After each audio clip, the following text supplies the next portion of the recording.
नमस्कार विद्यार्थी मित्रांनो.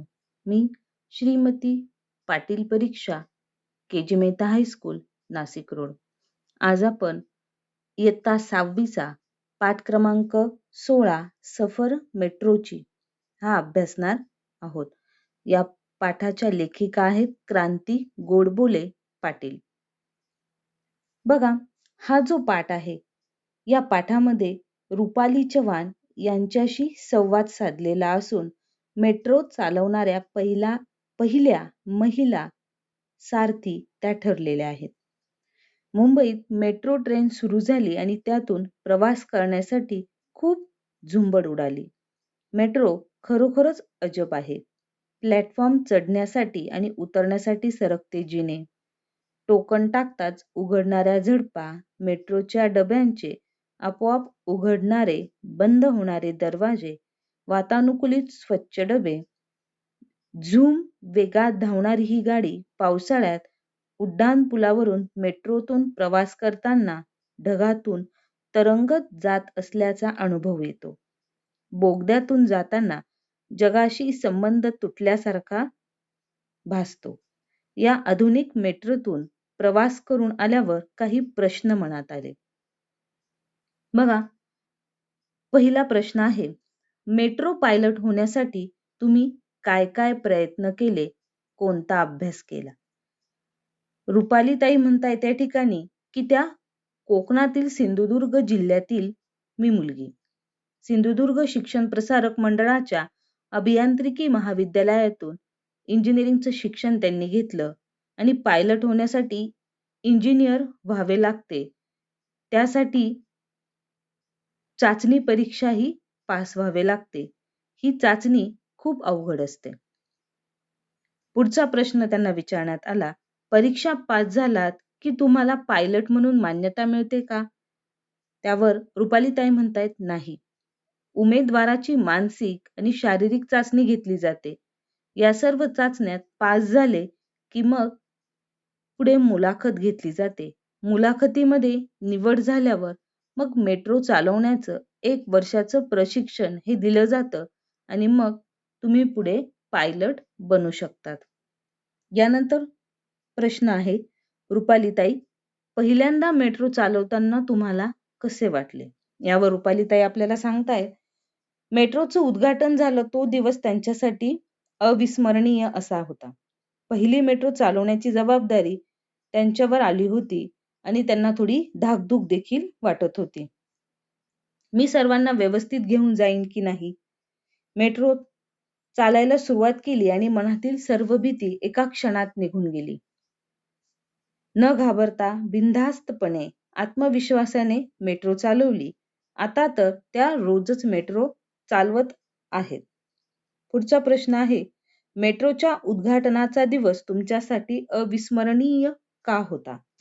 त्यावर रुपालीताई सांगतायत, रेल्वे आणि मेट्रो यांच्यामध्ये बरेच साम्य आहे, पण मेट्रोचे तंत्रज्ञान अत्याधुनिक आहे.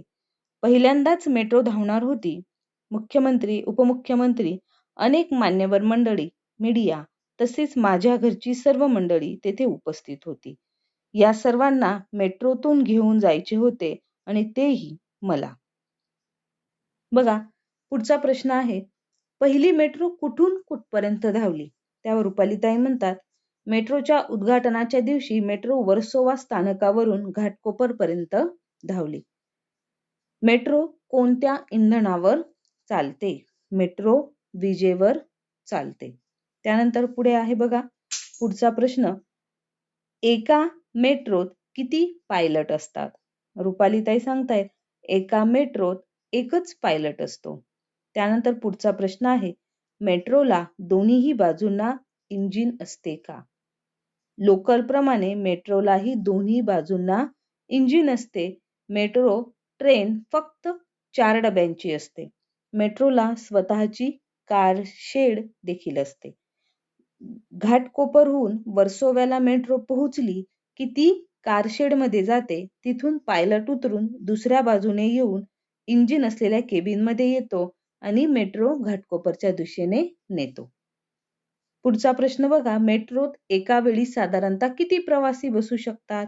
रुपालीताई सांगतात एका वेळेला 1500 प्रवासी प्रवास करू शकतात.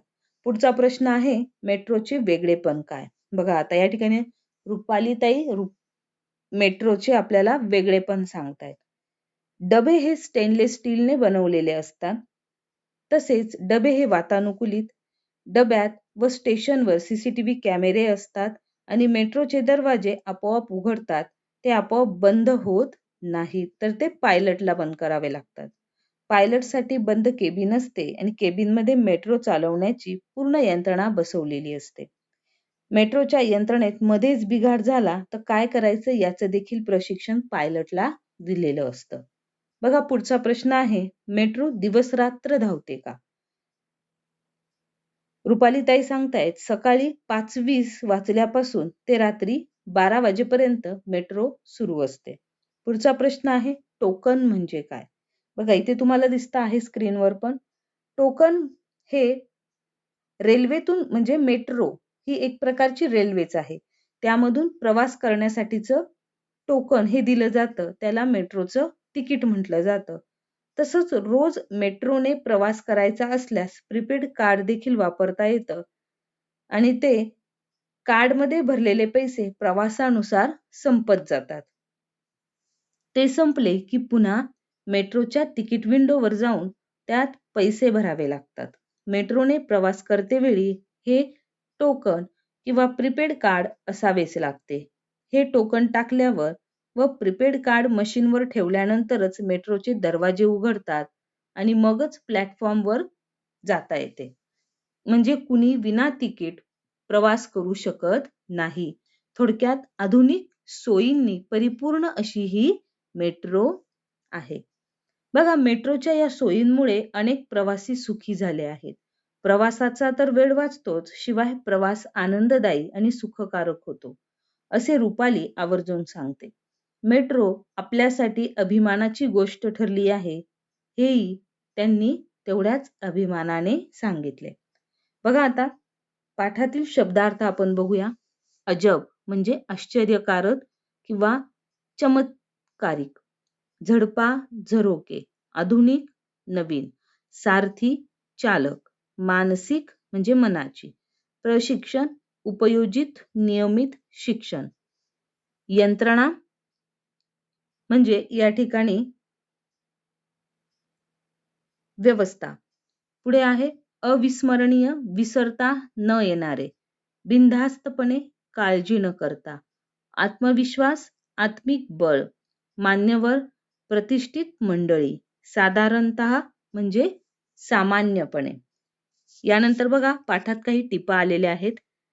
मेट्रो ट्रेन म्हणजे पुलावरून चालणारी आधुनिक रेल्वे गाडी. सिंधुदुर्ग महाराष्ट्रातील एक जिल्हा. अभियांत्रिकी महाविद्यालय, इंजिनिअरिंग कॉलेज. मीडिया म्हणजे वर्तमानपत्रे व टीव्ही चॅनल्स.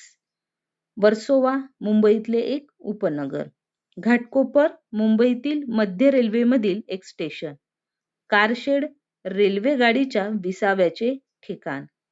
केबिन वाहन चालकाची छोटी खोली. टोकन या शब्दाचा अर्थ होतो मेट्रोचे तिकीट. यानंतर पुढे आहे वाक्प्रचार आणि त्यांचे अर्थ. पहिला वाक्प्रचार आहे झुंबड उडणे, खूप गर्दी होणे. मान्यता मिळणे त्याचा अर्थ असा होतो सिद्ध होणे किंवा परवाना मिळणे. धाकधूक होणे म्हणजे भीती वाटणे. बिघाड होणे याचा अर्थ आहे नादुरुस्त होणे. आवर्जून सांगणे म्हणजे मुद्दामहून सांगणे. धन्यवाद.